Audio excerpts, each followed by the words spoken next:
دوای هێرشەکەی 21 ئەم مانگەی داعش بۆ سەر شاری کەرکووک ژمارەیەک لە چەکدارانی داعش چوونەتە ناوچەکانی سنووری ناحیەی لەیلان. ناحیەی لەیلان هاوسنوورە لەگەڵ گوندە عەرەب نشینەکانی قەزای داقووق جگە لەوەی ژمارەیەکی زۆر کێڵگەی گەنمەشامی و باغی چڕی تێدایە و چەکدارانی داعش خۆیان تێدا حەشار داوە. بەوتەی بەرپرسانی ئاسایشی ناحیەی لەیلان لە دوای هێرشەکەی کەرکووکەوە 46 چەکداری داعش لە گوندەکانی سنووری لەیلاندا کوژراون. سنووری ئێمە بگەڕێتەوە مەتیقەی خۆیان 46 داعش سنووری ئێمە کوژراوە لە دوایەوەی کە شەوە ئەو جمع کرد بۆ کەرکووک ئەوەی گەڕایەوەتەوە لە ئێمە ئەوەی کە بزانین 46یان لێ کوژراوە لە مەتیقەی ئێمە.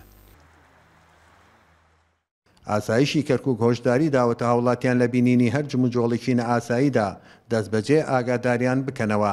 ئاسایشی شارەکە دەشڵێت پێدەچێت ژمارەیەک چەکداری داعش لە سنوورەکەدا مابن. چوار کەمینیان بۆ داێنین هەموو جارێک مەفارزمان لێرە لە قەرەلوو لە زنانە لە عەبادات هەموو هێزی ئاسایی شەر لەو منتقانە وجودیان هەیە دەرباز نابن.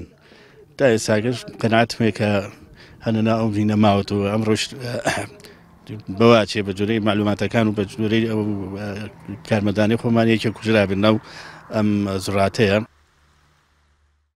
هێزانامنیەکانی کەرکووک ڕۆژانە کێوماڵی ئەو ناوچانە دەکەن کە گومانیان هەیە چەکدارانی داعشیان تێدا مابێت بە تایبەت گوندەکانی ساری تەپە و عەبادات و زینانە و یارمجا کە بوتەی ئاسایشی لەیلان چەکدارانی داعش کردویانەتە ڕێڕەوی گەڕانەوەیان بۆ سنوورەکانی ناحی ڕەشاد و حەویجە و ڕیاز.